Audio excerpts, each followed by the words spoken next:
there's a big distinction between people who are leaders, real, true leaders, and those who just happen to occupy leadership positions. We call them leaders, right? Our shorthand in society is to say, well, the leader of this, the leader of that.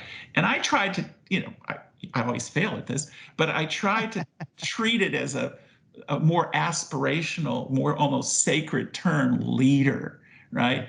And we just toss off leaders all the time. And I say, no, those are people who happen to occupy a leadership position. They're not true leaders, because true leaders understand that they can't deal with a say-do gap. If they say one thing, they have to model the behavior and not do something in the opposite.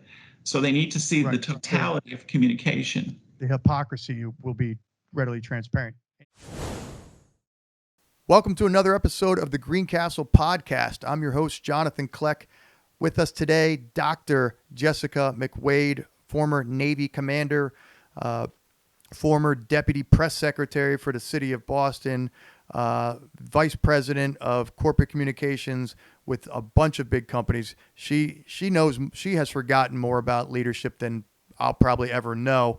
And we're excited to have her on today. We're going to talk about some of the key tenets of leadership, and some of her lessons from the military, from the corporate side, from the government side, and it's going to be a good one. Stick around. This individuality stuff is a bunch of crap. There's a reason why. A master of innovation. The key to this growing is you. Any rational person would give up. I can't disagree with that. Make sure that we're not prisoners of our own experiences. You need a team of great people. Will not tolerate a loser. What they need is a common vision. Helping organizations win one veteran at a time. This is the Greencastle Podcast. All right, Jessica, thank you very much for joining us this morning. Appreciate your time. You are up in New Hampshire, right? No, actually in Massachusetts, not far from the New Hampshire border. We're about 40 miles west of Boston in a town called Princeton. And is that where you're from originally? I'm Greater Bostonian. Yes, I was born essentially in Boston, just outside, and lived in Boston most of my life, a little bit in Sweden and a little bit in New York City. But it's a funny thing about Bostonians. Once we're born here, we're loath to leave here. That's right. You always come back. Exactly. Well, hey, part of the reason I wanted to have you on is this podcast, we focus on leadership, and we look at the different tenets of leadership. And you and I had a great conversation a couple weeks ago about humor and its employment in leadership. And there's so many things that I want to talk about. You did a great TED Talk last year, I think in 2019. Where you talked about leadership, and one of the things you said that you had the 4 L's of leadership, and number 2 was laughing. And when you and I spoke, and that struck me because in our conversation that we had, you and I have both done stand up. We both dabbled in it enough to realize the how terrifying it is. But I want to just get in a little bit into laughter and humor. And you said something interesting on our conversation a few weeks ago. You said comedy. You talked about the difference between comedy and humor. And I don't remember exactly what you said, but can you? You said comedy is designed to elicit laughter, but humor is designed to. Right. You remember that statement? I do, and thanks. Well, clearly, I'm not. I'm failing miserably at it. Hey, no problem. We all have a lot to remember every day, right? The basic idea is this, is that humor, in the sense of Mark Twain or even Sarah Vowell, if you know her work, David Sedaris, that's a tool. And in the case of leadership, I see humor as a tool that invites people into the conversation, that can lower the temperature, that can be perhaps a little self-deprecating to make the leader more accessible, to maybe make the mission, chop it down to size a little bit. So humor is designed not necessarily in this context to make people laugh. That's the end goal of comedy. Right. So I think more Sarah Vowell than I do Sarah Silverman. Right? So this is not Seinfeld, this is not Chris Rock, but it is very much a Molly Ivins, who was a phenomenal author and journalist in Texas for many, many years. She could take down the most corrupt or ridiculous leader just with a single barb. That's humor. It can work both ways. It can be used to take down. It can be used to build up. But again, it's a tool and not the means to an end. It is the means to an end. It's not the end. So we've talked about, and so we get into the theories behind humor and things like that. It levels the playing field, right? It can be used as a mechanism for talking about tough subjects. It can be a tool for opening the door for tough subjects. For leaders who aren't funny, and this is something that in our leadership consulting service, we talk about employing humor as a necessary tool. And you mentioned the same thing. Of all the 4 tenets of leadership in your TED Talk, laughing or the employment of humor was such a critical one, that of all the things you could have brought out, laughter or laughing is one of them.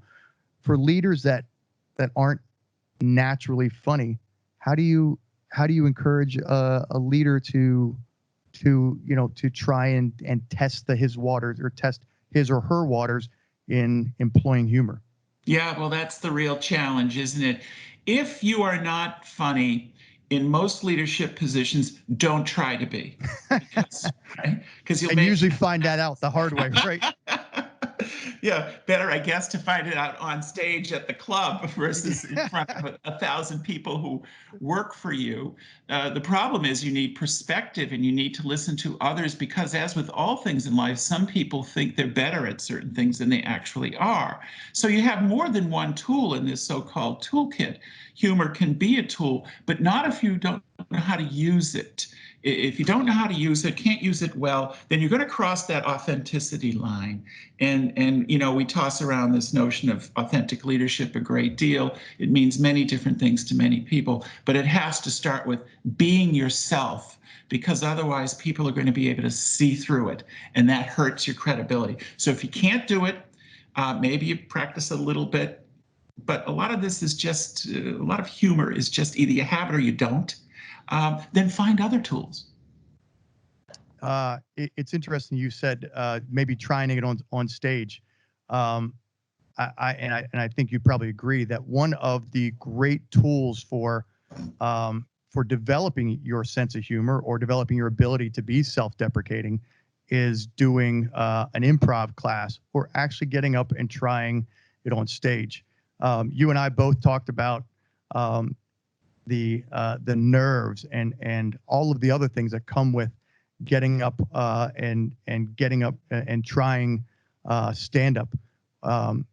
You mentioned you've done it. You did it. It's been a little while since you've done it, right? Yes, it's been a long time. That was enough for me.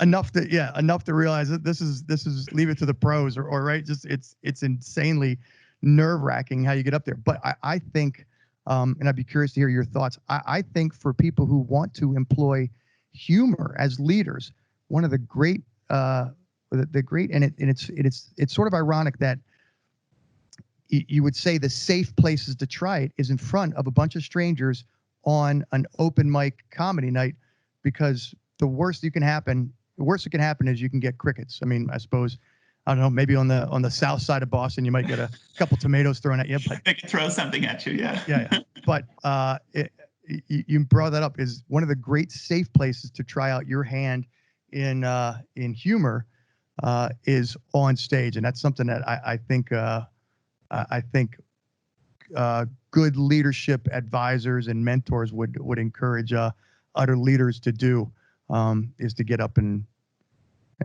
try their hand.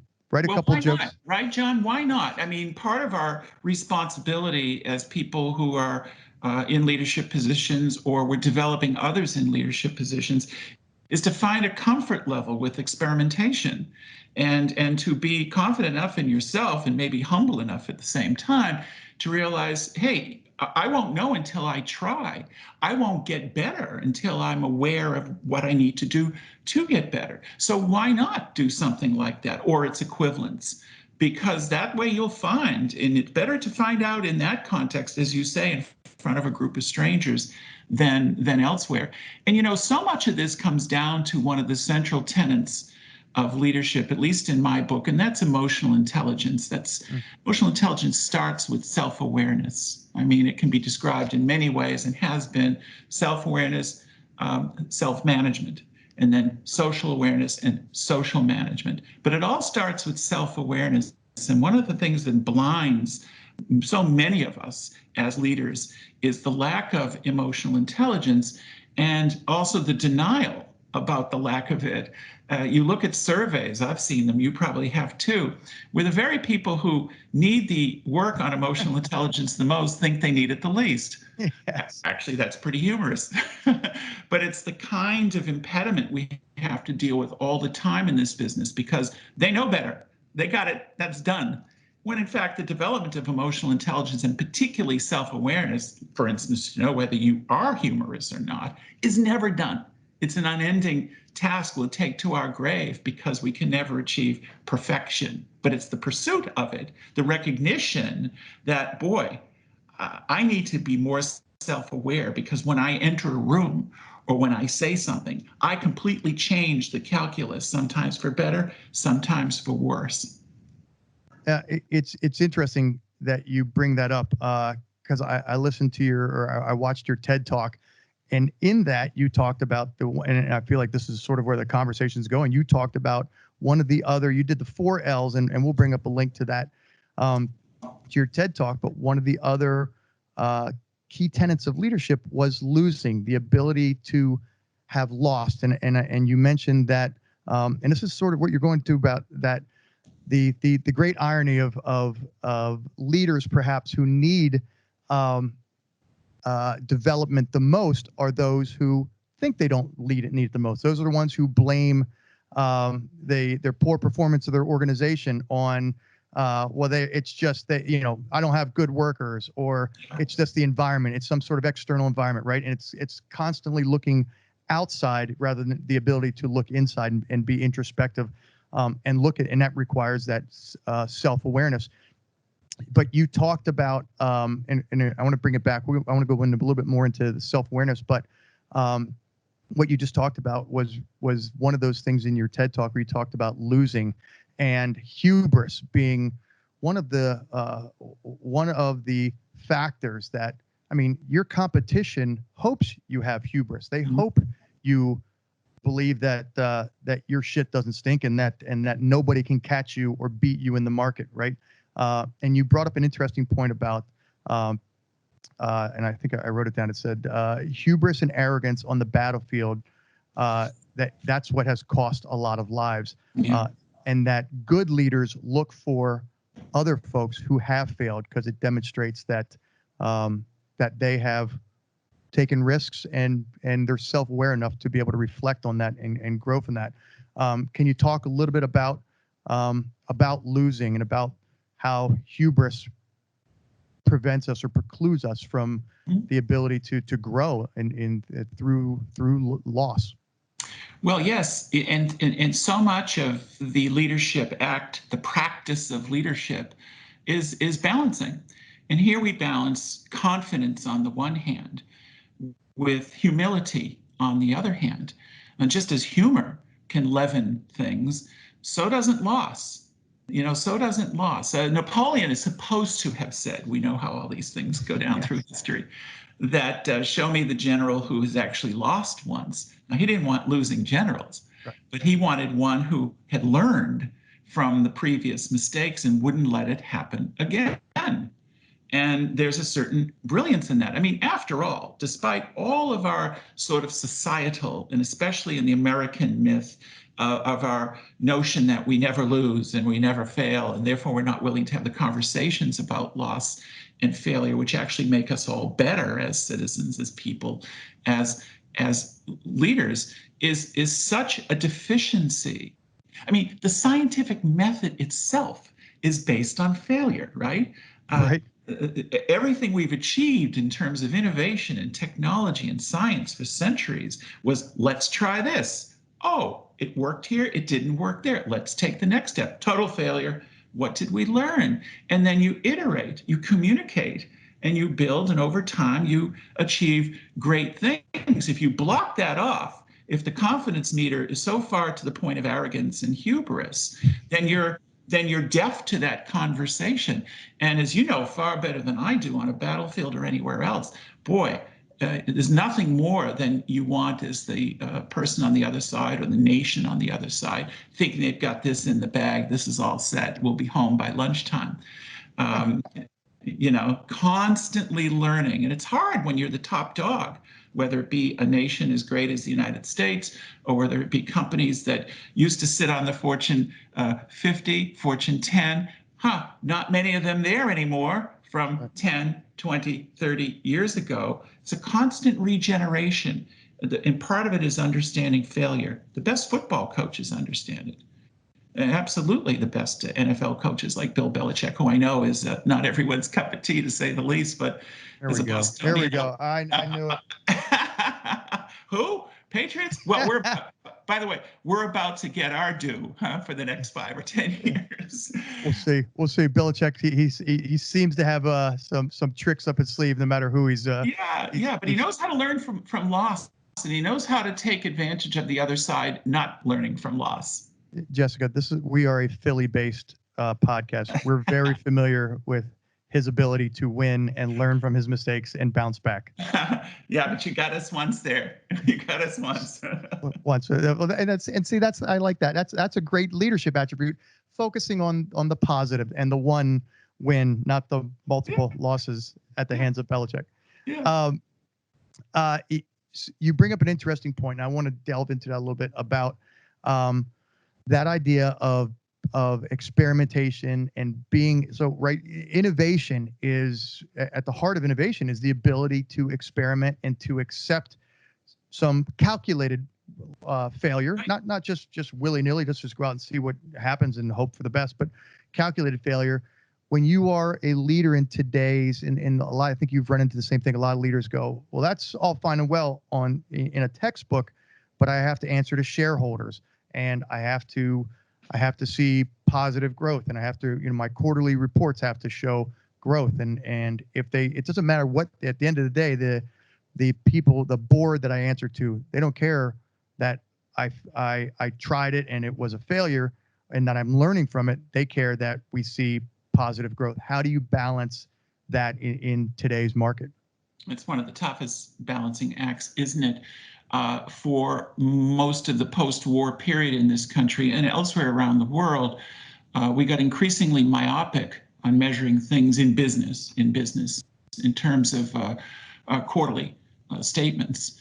And while I wouldn't want to go to any extremes in suggesting nefarious activity, occasionally, of course, that's true, much right in cooking the books, but much of the orientation of big business in this country for decades now has been the short-term profit, and it's been the management, if not manipulation, of the data. Let's give them the benefit of the doubt. Let's just say for the moment it's legal, but you know what I mean. The manufacturing of the data so that it looks great for that quarter or maybe the next quarter. And then one is always left asking, yeah, but what are we doing in the long term? Where are we making the real investments? And if a CEO doesn't see himself or herself, and this is one of the primary tenets of leadership, as a steward, as someone who understands the central role of stewardship in leading, that is, that I'm going to leave this organization better,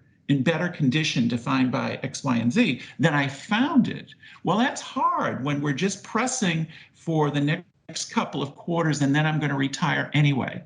The incentives are not exactly aligned with stewardship and long-term governance, no matter what we say. And I used to be spokesperson when I was younger for a bunch of big corporations. So I would say these things, I wouldn't lie, but that's a balancing act that I'm not sure we're passing. That's a test that I'm not sure that we're on the right side of that line. Some companies get this. Some companies do very well thinking both short and long term, but it's an endless assault, and it's not all their fault. To be a poet here in rhyme, because these are the demands of a publicly traded company. Wall Street wants these short-term gains, and then we fall prey to it. It's kind of sad, actually.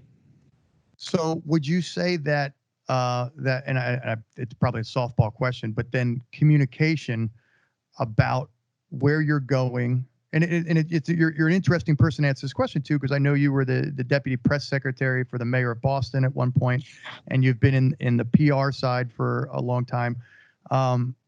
What is it about communicating that will best position you to survive that quarter or those 2 quarters where maybe you see a dip or you experience some loss because you were experimenting? Like Elon Musk has he has a lot of great latitude, and that's what happens when you're at the top, right? You have that latitude to be able to experiment and fail. But when you are answering to a board or you're new in your position, what is it about communicating with your team or with the board or with those who control your destiny that best positions you to survive that on the back end, survive potential failure? Right. So we talk so much about vision, and there's a lot of rhetoric around vision. That was actually the topic of my doctoral research, was forming organizational vision, and questions like, whose vision is it? Is it my vision as the CEO, or is the college president, or is it our vision collectively, and how's that arrived at? But that's where it starts. It starts with being able to provide a larger context for why we're here. What are we doing? What is this? And so context is essential in saying, look, here's where we're going. And we're going to hit bumps along the way because it's an imperfect exercise. Our job as leaders is to be as effective and efficient when we set that course to navigate it towards some promised land, to some vision, some destination. And how we do that is the mission. The mission is the how. The vision is the where, the destination somewhere out there. So that when you have that as a broader context, you're able then to say, okay, we hit a major snag here in the second quarter or whatever it is. And the degree to which you are able to communicate these things, never lie. If you can't tell the full story, don't tell it. Don't comment. Say, no comment on that. We'll get back to you later. But don't, get into lying or excessive spinning where it's so obvious that what you're saying is ridiculous. Here's where we're going. Here's why. Here's how we're getting there. We hit a bump. Here's what we know about that bump. Here are the 5 things we've already concluded that we can see now that's happening in the market that neither this organization nor any of our friends or competitors saw coming. Now, here's what we're doing about it, right? So this is just going to be a course alteration, which we hope is only for the next, 2 quarters or year, whatever it is, because we're still going there. This is still the vision. It's just that we have to adjust how we're going to get there because of what's happened in the market with the Great Recession or with a pandemic or whatever it might be. So I think communication that is honest, direct, as simple as possible, even though the issues are complex, empathetic, and put in a broader context of where we're going and why, helps people a lot, even if you have very, very bad news to announce, which of course organizations are doing left and right these days. Right. So communicating the vision, and just to kind of recap that, so communicating the vision, keeping an eye on the prize, but also maybe balancing expectations, right? Hey, we're going to stumble, but just to be clear, 4 steps forward and 1 step back is still a net gain of 3 steps forward, and we're still moving in the right direction. And I thought it was interesting. Don't lie, don't stretch the truth. Spoken like a true press secretary for a major metropolitan area. That was the voice of experience right there. I finally got out of the business in the late 90s because I wanted to do more. So that's when I went and pursued the doctorate in leadership development. And of course, my take on leadership is and by the way, most of what I do now is leadership consulting, but my take on leadership is one that's tied very closely to communication. I sometimes rhetorically like to make an argument that leadership and communication are synonyms. Now, of course, they're not, but in everything the leader says, and more importantly, does, because our actions and our behaviors are our loudest form of communication.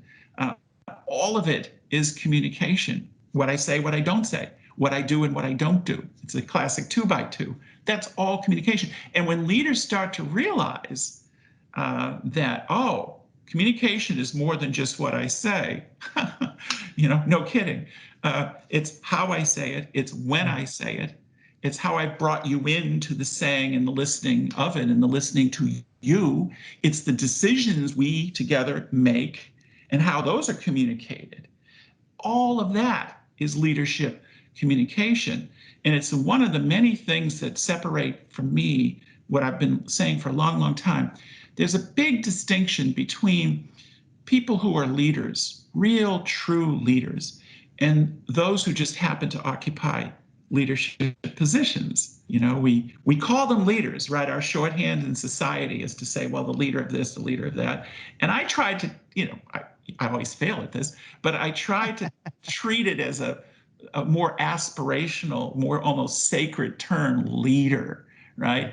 And we just toss off leaders all the time. And I say, no, those are people who happen to occupy a leadership position. They're not true leaders, because true leaders understand that they can't deal with a say-do gap. If they say one thing, they have to model the behavior and not do something in the opposite. So they need to see the totality of communication. The hypocrisy will be readily transparent. And I'm sorry, go ahead. No, go ahead. I was going to say, I pulled a quote. You said something in your TED talk. You said, and it was just such a small snippet, but it jumped out at me. You said, for people who have the great or who have the great honor of leading people, and that jumped out at me because I think too often leaders, and if they're not the best leaders, they talk about having earned their position, but it's really it's an honor, and it's the privilege of being in a leadership position, and I don't know, and I think that's maybe what separates some great leaders from those who are less so.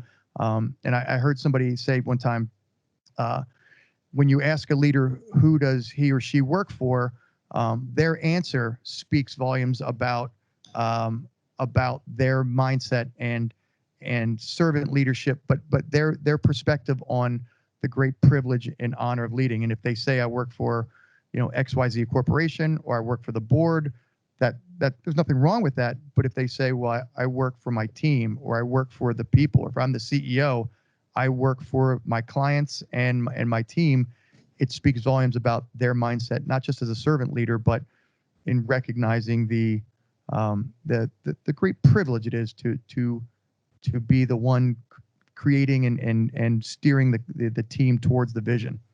And that kind of humility, which, by the way, is born of strength. People often, in a cliche way, think of humility as some kind of something that is less than strong. Yeah. If I make a mistake, I'm humble enough and strong enough to be able to say, look, I made a mistake. Here's what I've learned from it. Go back to our previous conversation. And here's what I suggest we do about it.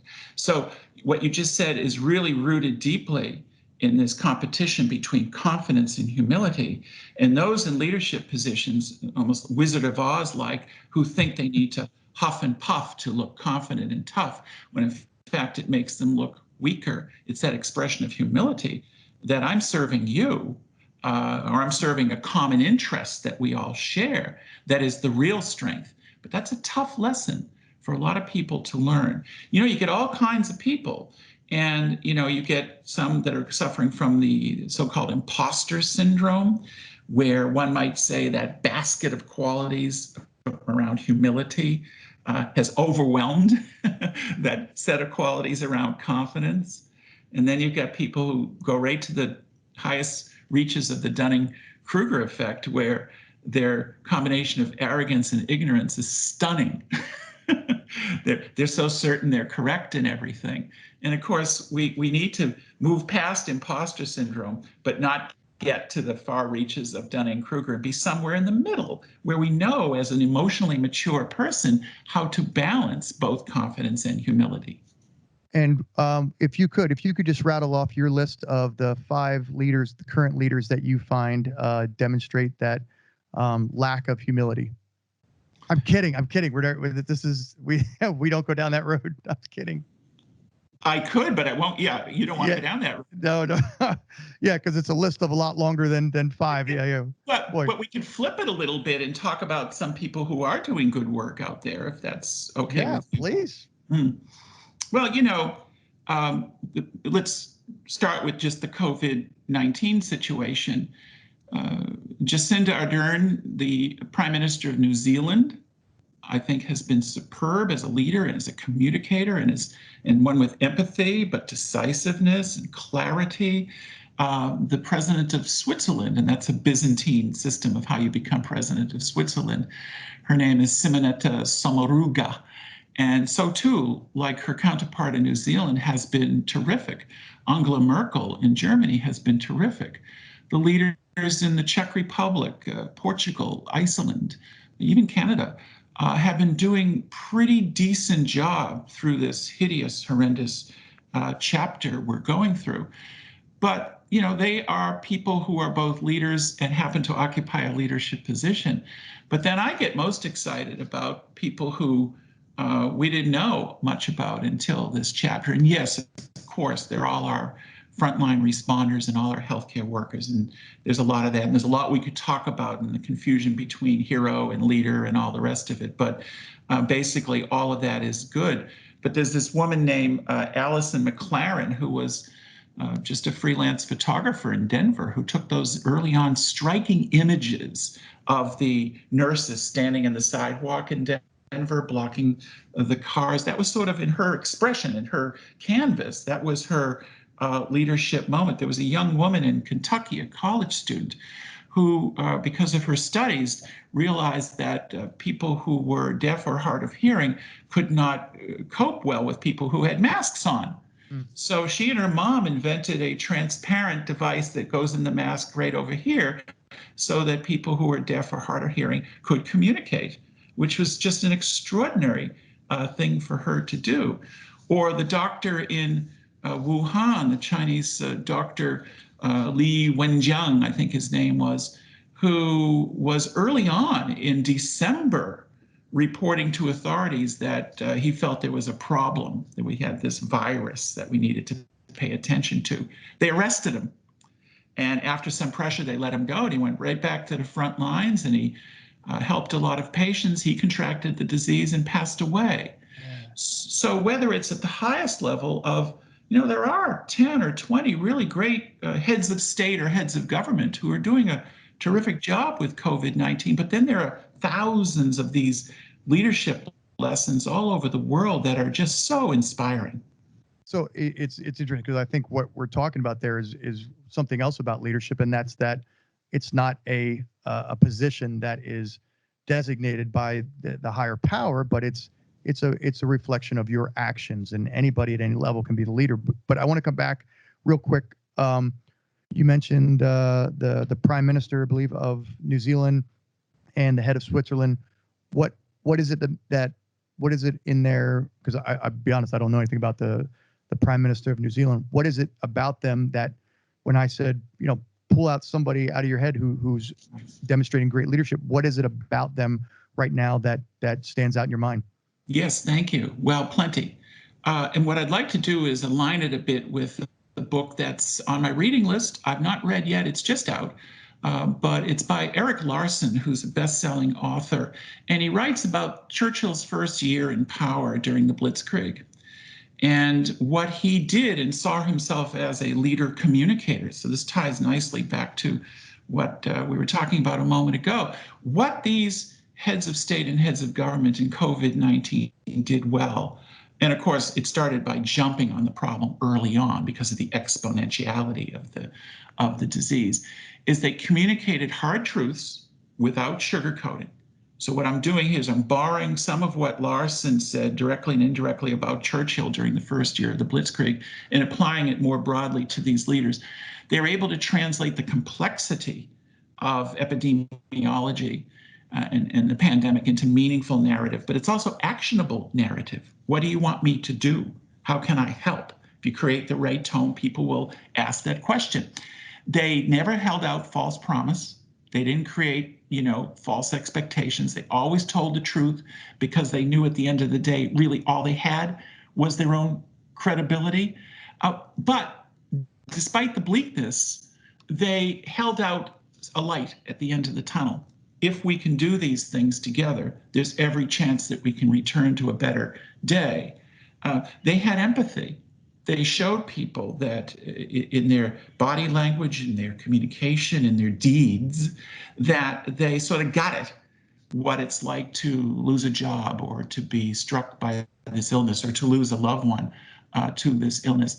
They acted fast when they needed. These are all things that Churchill did back in the first year of the Blitzkrieg.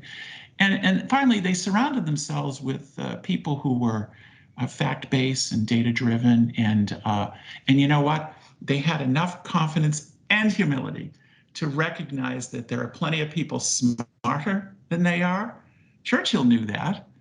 All these leaders that I'm touting right now know that. So they put them in the room and they heard from them and they hashed it out. And then they made a decision informed on that kind of debate, almost like Doris Kearns Goodwin's team of rivals for Lincoln. So those are, whatever that number is, 7 or 8 attributes that I saw in a Larson interview on the subject of his book about Churchill that I thought were abundantly translatable to why Jacinda Ardern in New Zealand is as effective as she is. Now, these are also, many of these places are smaller countries, so everything is multivariate, right? There are a million reasons why, but Germany's pretty big, Yeah.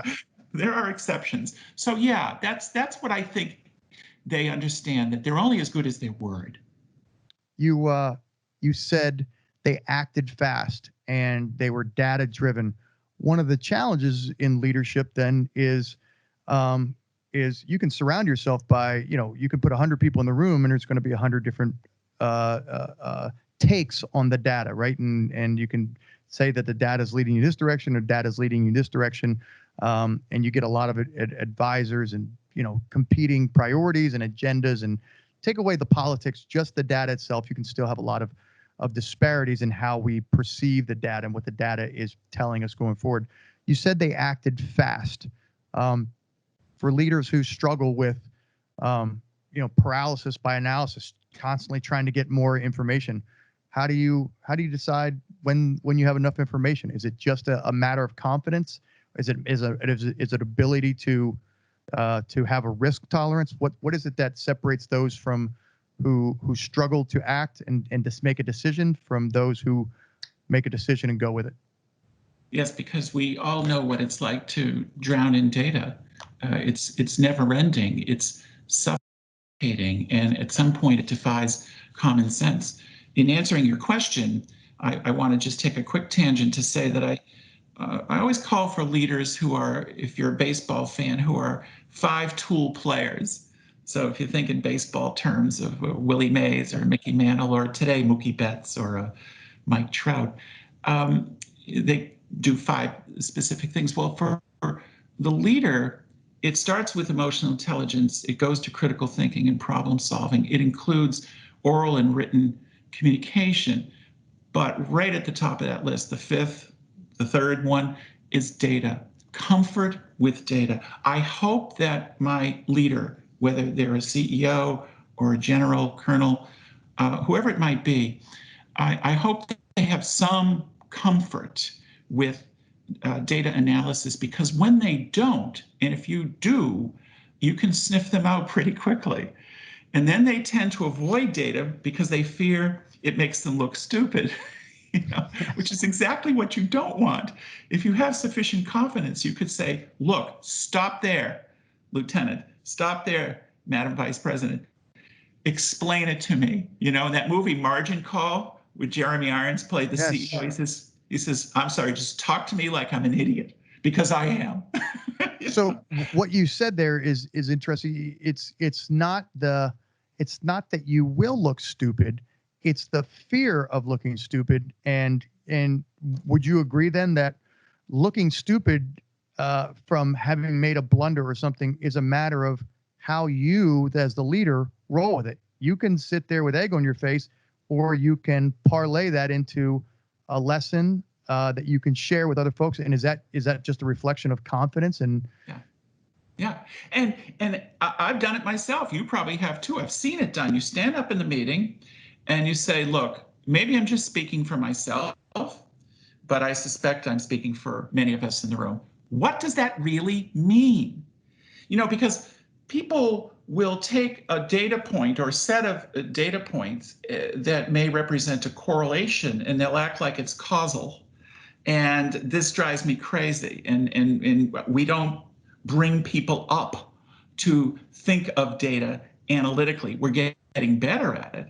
The problem there is, however, that the people who really know data, and maybe to make this on my part a bit of a cliche, often surrender aspects of human nature and intuition. There's the statistician and there's the guttatician, and we tend to make these binary. And I say, as a good leader, you need to be both. So a good leader, a good facilitator, needs to know where the bright line test is. When do I have enough data? Because otherwise, this could go on for weeks. But what am I trying to measure in the first place? What are my priorities in terms of what matters most? How about we focus on those data? And then, to diminish some of the opaqueness of it, the ability to translate some of that data into narrative so that it becomes more accessible, not only to people in the world, employees, citizens, but to actually the decision-making team, some of whom are acting like they get it and they don't get it. So those are a couple of tricks. Stop the process, explain it to me in English or whatever your language might be, draw the line, and when enough is enough, because we actually are concerned about these 3 things, not these 150 things, and have the humility to say, I still don't understand. And then to ask rhetorical or real questions to say, so what does that mean? And where does that lead us? And is there other data to support that? And how might that be countered? So there is a way to intelligently have these conversations. The challenge is when you have a governor in the room, or a president, or a CEO, or an admiral, a lot of people don't want to say much. So it's up to that person to have the strength to be able to open it up within reason, within a reasonably controlled agenda, because we don't have all day, because there's a pandemic about to rage. But to open it up, because if he or she doesn't open up that conversation, people are going to hold back, and they shouldn't. It's not the time for it. One of my favorite memories, and you made a lot of military references, is I was in a briefing and we were briefing some admiral, and there were some foreign generals there, and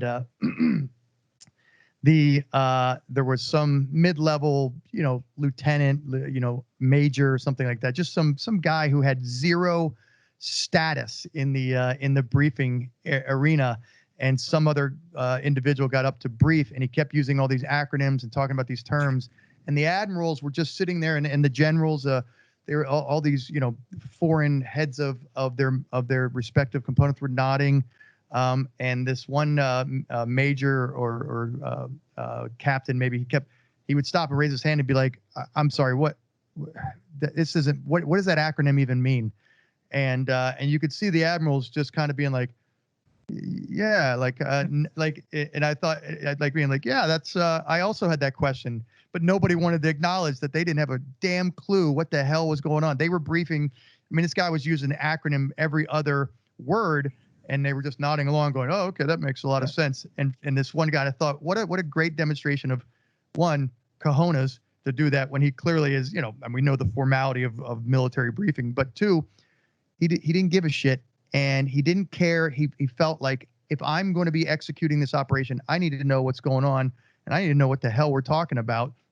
And I think everyone else in the room, including the admirals and nobody and the generals, nobody wanted to say it, but this guy, I mean, his ability to take a proactive stance, to be a leader without the status of being the designated leader, because he wasn't the senior officer in the room, but he demonstrated leadership. And I think everybody for the rest of the operation looked at that guy more than anybody else in the operation as that's a guy who's going to give me the truth. That's a guy who's going to tell me, hey, we're going to make mistakes, or we made a mistake and here's the causes behind it. Here's how we fix it. And he really, he garnered the respect more than anybody else for just his ability to say, what the hell's going on? I don't understand. Explain it to me as if I was a 3-year-old.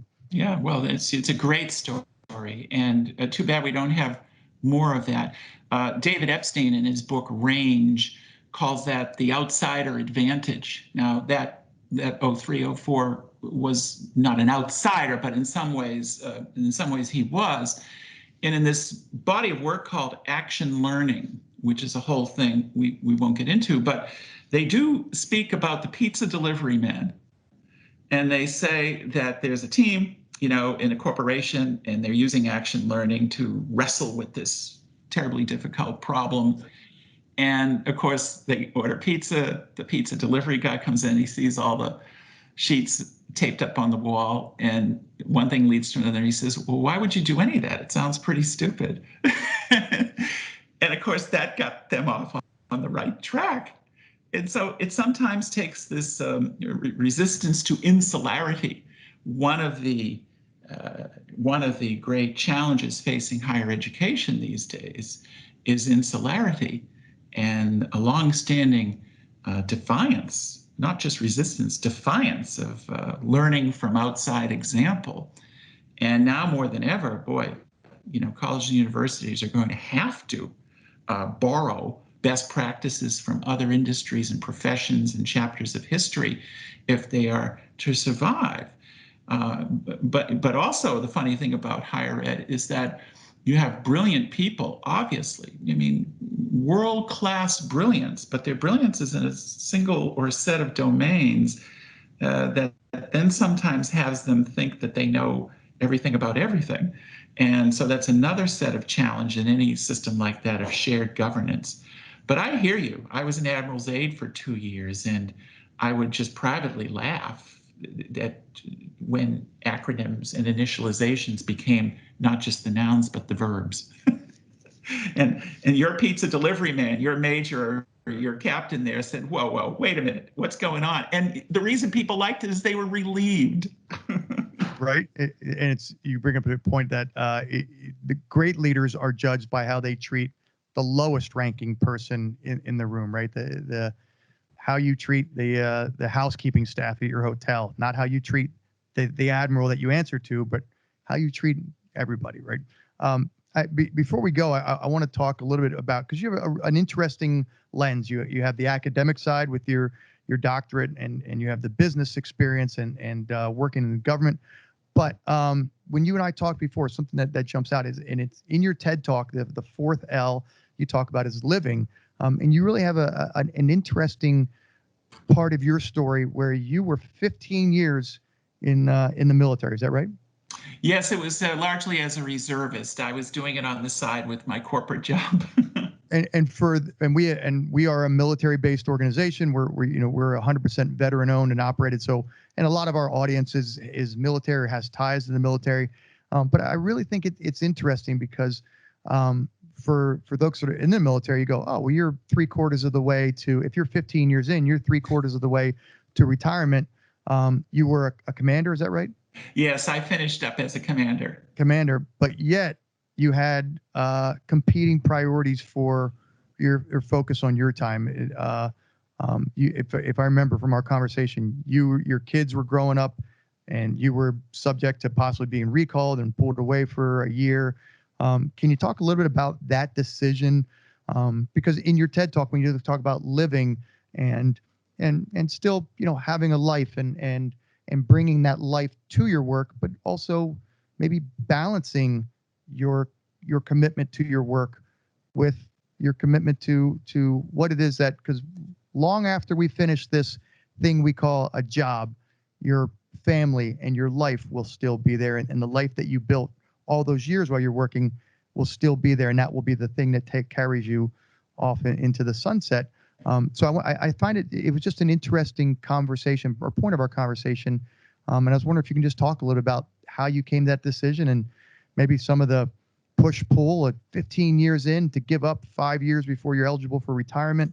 for some folks would go, that's insane. But yet we all, especially reservists, we know how hard it is to be that citizen sailor and manage that. I wonder if you can talk a little bit about some of the challenges of making that decision. Yeah, and as I reflect on it, and I always continue to, I regret it. I would have made the same decision, but that doesn't mean that I don't feel bad about it. Now, I'm not the type of person who counts the pennies in any way that's excessive. I mean, I had no prior active duty service. The pension wasn't going to be very big anyway. I don't do things for pension. You're dispelling the myth that military folks just make it rain. So if you could, I'll actually edit that out, because I don't want any young recruits thinking that they're not going to come in and just rain down $100 bills. So I'm kidding. Well, but for some people that would be an important factor. It was a factor, but it wasn't terribly important to me. And I would have made 06. I was on a good track, but I was, my kids were young, and I had a gigantic job. I was running global corporate affairs and communications for Raytheon. I was president of the World Affairs Council of Boston. I had a lot of things I wanted to do in my life. And I also, being very candid, the work wasn't very interesting anymore. I saw a lot of people hanging on. Now, God bless them. They probably had 5, 10 years active duty. So they were hanging on to get their pension. But that's not how I want to run my life, to hang on, to waste time, to do work that wasn't particularly challenging. Sometimes it was. It certainly was early on. This was toward the end. And I love it. And I'm still close to all my unit members, even though I left more than 20 years ago. So I made the decision. And again, I would have done it again, but it doesn't mean in some alternative universe that I wish I hadn't, stayed 6, get one additional good year just in case, and do 21 years to get the 20, make 06 and retire that way. I didn't do it. It's interesting. You said it wasn't fun anymore. And I think that for a lot of leaders, they might endure the drudge because of the status, or they don't want to give up the status. But that's an interesting point, that it was time to go. One, because of competing priorities and family. And I think there's another lesson. We could do a whole nother podcast just about talking about balancing family and emotional needs and personal priorities with that commitment to work. But talking about it not being fun anymore, and there's something that happens when we as leaders are just hanging on because of the paycheck, or just because of the status that it brings. And that pervades the whole culture of the unit or of the organization that you're running, I think. And not that I needed it to be fun per se, military service. And of course, your service was far more. I mean, I was in public affairs. I mean, your service is far more in the centerpiece of what matters. Hollywood would have you believe so. Right. Well, there's that, isn't it? Yeah. But they say, what did they say? 99 minutes of boredom and paperwork and planning for 1 minute of excitement. But exactly, I have nothing but the highest regard for what you did, but for me, you make choices in life, and I had a series of choices and a series of decisions I had to make, that I wanted to make. And they were abetted slightly by the fact that I didn't find the work as, let's say, meaningful as I had previously found it to be. We were still far off, reasonably far off from the decision to move into Iraq. So I would have left sometime around 99 or so. So that wasn't really on the horizon. So, it's complicated as life is, and you make choices and decisions. I love the Navy.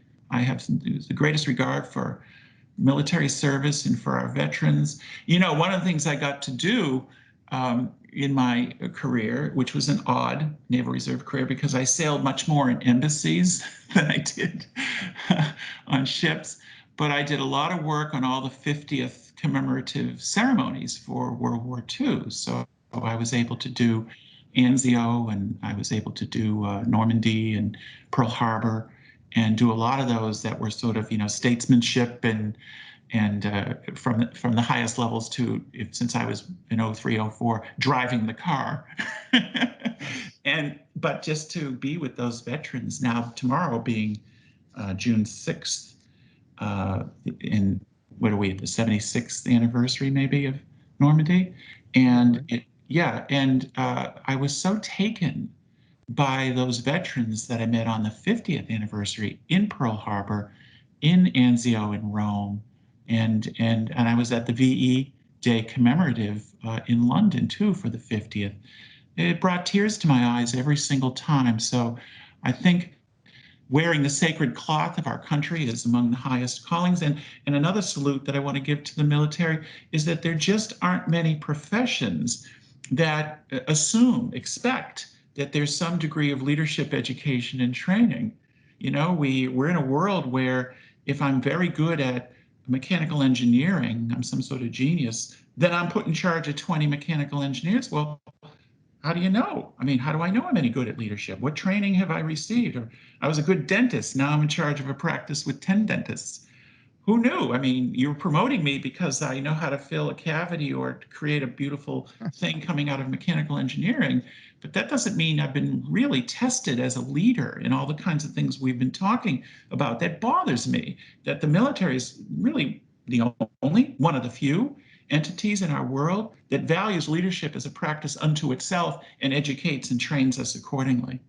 Rick, we that's an interesting point. That's probably for another time, but talking about being a technical expert, and then automatically, and we see that in healthcare and a lot of industries. I was talking with a friend of mine recently, and he's in aviation maintenance, and he was saying, "You're really good at turning wrenches," and then one day they're like, "You've been here long enough, and you're really good at it. Now you are going to be in charge of people," and the correlation or the lack of forethought in some organizations to go, turning wrenches or being a really good nurse and patient care does not mean you automatically translate to managing other nurses, managing other mechanics. And that's something that I guess that's why you and I have jobs as leadership consultants. I guess so. Well, and it can take it a step further to say that some of the things I need to be that really great accountant or that really great mechanical engineer almost are antithetical to what it takes to open up your horizons, to be a listener, to be an observer, right, and to have patience. Are those necessarily part of what it takes to be a great dentist or mechanical engineer? Sometimes they compete with each other. Well, to be a good dentist, I think you need to have had a number of patients. So, bada bing. Yeah, bada bing. Yeah, you're taking us right back to humor and comedy. we bring it full circle. Hey, before we wrap up, where can folks find you on the interweb? On the internets, the internet of things. The internet, yes. My business website is McWadeGroup.com. My blog on leadership and other things is JessicaMcWade.com. And you can find me at Jessica McWade on Twitter. Awesome. Jessica, thank you so much for joining us. And thanks for your insights and your candor talking about leadership. Any chance we've inspired you to get back up on stage and do a set at one of the Boston open mics?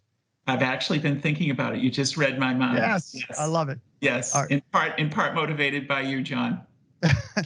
Well, that's what we do. That's veterans helping veterans. All right, Jessica, thank you so much for joining us. It's my pleasure. Take care. You too. Thanks for tuning in to another episode of the Greencastle Podcast. Please be sure to give us a like, a thumbs up, a share. You can find us at greencastleconsulting.com/podcast or on all the major podcast channels and the social media channels, including our YouTube channel. Thanks very much. We'll see you on the next episode.